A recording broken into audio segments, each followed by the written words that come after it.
নমস্কার বন্ধুরা, সম্পাস রান্নাঘরে আপনাদের সকলকে আগাম রথযাত্রার শুভেচ্ছা জানিয়ে আজকের রেসিপি শুরু করলাম। আজকে আমি জগন্নাথ দেবের 56 ভোগের একটি প্রিয় ভোগ কণিকা বানিয়ে দেখাবো। কিভাবে বাড়িতে কণিকা ভোগ বানিয়ে জগন্নাথ দেবের কাছে নিবেদন করবেন রেসিপিটা আমি শেয়ার করলাম। তাই ভিডিওটা স্কিপ না করে পুরো রেসিপিটা দেখার অনুরোধ রইল। রেসিপিটা ভালো লাগলে আমাকে কমেন্ট বক্সে কমেন্ট করে জানাবেন, ভালো লাগলে লাইক বাটনটা প্রেস করে দেবেন, আর আপনাদের বন্ধুদের মধ্যে আমার ভিডিওটাকে শেয়ার করে দেবেন। আর আমার নতুন বন্ধুদের কাছে অনুরোধ, আমার চ্যানেলটাকে সাবস্ক্রাইব করে পাশে থাকবেন, আর আমার চ্যানেলে নতুন নতুন রেসিপি দেখার জন্য পাশে থাকা ছোট্ট বেল আইকনটাও প্রেস করে দেবেন। চলুন আর কথা না বাড়িয়ে কিভাবে আজকে জগন্নাথ দেবের প্রিয় ভোগ কণিকা বানাবেন রেসিপিটা দেখে নেওয়া যাক। জগন্নাথ দেবের 56 ভোগের একটি প্রিয় ভোগ কণিকা বানানোর জন্য আমি এখানে 1 বাটি বাসমতি চাল নিয়েছি। আমি এখানে বাসমতি চাল দিয়ে ভোগটা বানাচ্ছি, আপনারা গোবিন্দভোগ চাল দিয়েও বানাতে পারেন। এবার এই চালটাকে আমি একটা বাটির মধ্যে ঢেলে খুব ভালো করে ধুয়ে নিচ্ছি।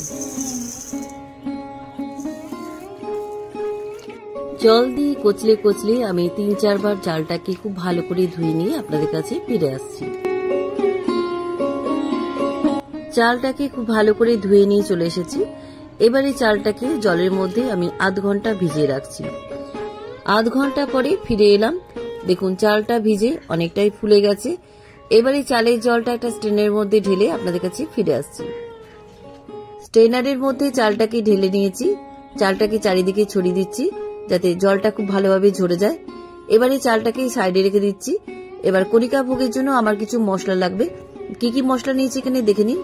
নিয়েছি একটা গোটা জায়ফল, তবে পুরো জায়ফলটা লাগবে না, সামান্য একটু জায়ফল লাগবে।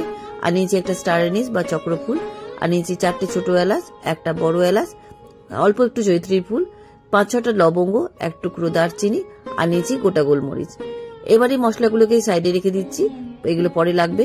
আর নিয়েছি এখানে কাজু বাদাম আর কিশমিশ। কাজু বাদাম আর কিশমিশ আপনাদের পছন্দ অনুযায়ী দেবেন। আমি এখানে 50 গ্রাম করে নিয়েছি।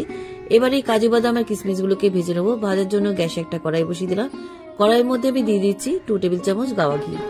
জগন্নাথ দেবের সমস্ত ভোগ কিন্তু গাওয়া ঘিতে রান্না করা হয়, তাই আপনারাও কিন্তু গাওয়া ঘি দিয়েই এই রান্নাটা করবেন। ঘিটাকে একটু মেল্ট করে নিচ্ছি। ঘিটা মেল্ট হয়ে গেছে।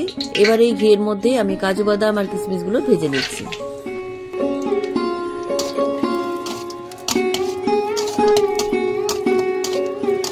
কাজু আর কিশমিশগুলো ভাজা হয়ে গেছে। ভাজতে ভাজতে যখন দেখবেন কিশমিশগুলো ফুলে উঠেছে তখন আপনারা তুলে নেবেন। এবার একটা প্লেটের মধ্যে ভাজা কাজু আর কিশমিশগুলো তুলে রাখছি।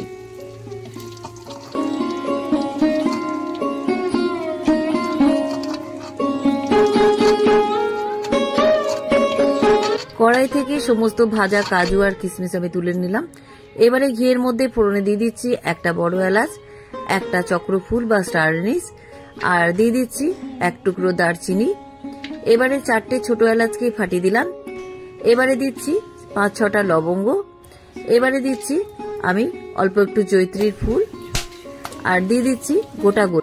এবারে এই সমস্ত গোটা মশলাগুলোকে আমি কিছুক্ষণ ভেজে নিচ্ছি। গোটা মশলাগুলো প্রায় 1 মিনিট মতো ভেজে নেওয়ার পর বেশ একটা সুন্দর গন্ধ বেরিয়েছে। এবার আমি এর মধ্যে আগে থেকে জল ঝরিয়ে রাখা বাসমতি চালটা দিয়ে দিলাম। বাসমতি চালটা এই ঘিয়ের মধ্যে 3-4 মিনিট আমি ভেজে নিচ্ছি। চালটা ভাজতে ভাজতে যখন কাঁচের মতো স্বচ্ছ হয়ে যাবে তখন আপনারা জল দেবেন, তার আগে কিন্তু জল দেবেন না। দেখুন চালটা ভাজতে ভাজতে স্বচ্ছ হয়ে গেছে আর ঝরঝরে হয়ে গেছে। এবার আমি যে বাটি মাপ করে আমি চাল নিয়েছি, তার মানে 1 বাটি চাল নিয়েছি, সেই বাটির মাপ করে আমি 2 বাটি জল দিয়ে দিচ্ছি। যদি আপনারা গোবিন্দভোগ চাল দিয়ে ভোগটা রান্না করেন তাহলে কিন্তু 2 বাটির থেকে একটু কম জল দেবেন। এবার জলটা চালের মধ্যে খুব ভালো করে মিশিয়ে দিচ্ছি। এবার আমি এর মধ্যে পরিমাণ মতো সন্দক লবণ দিলাম। যেহেতু ভোগ রান্না করছি তাই সন্দক লবণ ব্যবহার করেছি। লবণটা খুব ভালোভাবে সমস্ত উপকরণের মধ্যে মিশিয়ে দিয়ে ঢাকা দিয়ে 10 মিনিট আমি রান্না করে নিচ্ছি। 10 মিনিট পরে ঢাকনাটা খুলে নিলাম। দেখুন চালের থেকে জলটা অনেকটাই টেনে নিয়েছে, প্রায় 85% মতো সেদ্ধ হয়ে গেছে, এখনো একটুখানি জল রয়েছে। এই পর্যায়ে আমি এই চালের মধ্যে দিয়ে দিচ্ছি আগে থেকে ভেজে রাখা কাজু আর কিশমিশ। এবারে দিয়ে দিচ্ছি 1/2 টিস্পুন দারচিনির গুঁড়ো, আর দিয়ে দিচ্ছি 1/2 টিস্পুন এলাচের গুঁড়ো। এটা কিন্তু অবশ্যই দেবেন, এটা স্কিপ করবেন না। এবার আমি এর মধ্যে অল্প একটু জায়ফল গ্রেট করে দিয়ে দিচ্ছি। খুব বেশি জায়ফল গুঁড়ো কিন্তু দেবেন না, তাহলে কিন্তু তেতো হয়ে যাবে। এবার আমি এর মধ্যে দিয়ে দিচ্ছি হাফ বাটি চিনি। চিনির পরিবর্তে আপনারা আখের গুঁড়ো দিতে পারেন। জগন্নাথ দেবের সমস্ত ভোগ কিন্তু আখের গুড় দিয়ে রান্না করা হয়। আমার কাছে গুড় ছিল না, তাই আমি এখানে চিনি ব্যবহার করেছি। আপনারা কিন্তু গুড় দেওয়ার চেষ্টা করবেন। এবার সমস্ত উপকরণ খুব ভালো করে আমি ভাতের মধ্যে মিশিয়ে দিচ্ছি।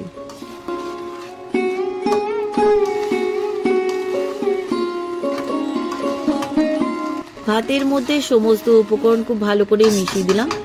এবার আমি এর মধ্যে দিয়ে দিচ্ছি 1 টিস্পুন গাওয়া ঘি। নামাবার আগে অবশ্যই কিন্তু গাওয়া ঘিটা দিতে ভুলবেন না। গাওয়া ঘি খুব ভালো করে মিশিয়ে দেওয়ার পর এবার গ্যাসের ফ্লেমটাকে অফ করে ঢাকা দিয়ে আমি 10 মিনিট স্ট্যান্ডিং টাইমে রেখে দিচ্ছি। 10 মিনিট পরেই ঢাকনাটা খুলে নিলাম।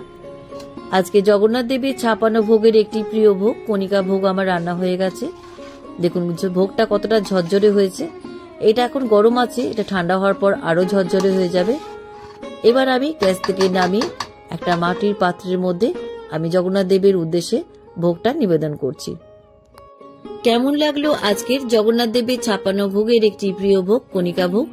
আপনারাও বাড়িতে এইভাবে কণিকা ভোগ বানিয়ে জগন্নাথ দেবকে নিবেদন করতে পারেন। রেসিপিটা কেমন লাগলো আমাকে অবশ্যই কমেন্ট করে জানাবেন। ভালো লাগলে লাইক বাটনটাও প্রেস করে দেবেন, আর আপনাদের বন্ধুদের মধ্যে আমার ভিডিওটাকে শেয়ার করে দেবেন। আর আমার নতুন বন্ধুদের কাছে অনুরোধ, আমার চ্যানেলটাকে সাবস্ক্রাইব করে পাশে থাকবেন। আর আমার চ্যানেলে নতুন নতুন রেসিপি দেখার জন্য পাশে থাকা ছোট্ট বেল আইকনটাও প্রেস করে দেবেন। আজ তাহলে চলি, আবার একটা নতুন দিনে নতুন রেসিপি নিয়ে আপনাদের কাছে চলে আসব। সবাই ভালো থাকবেন, সুস্থ থাকবেন। ধন্যবাদ।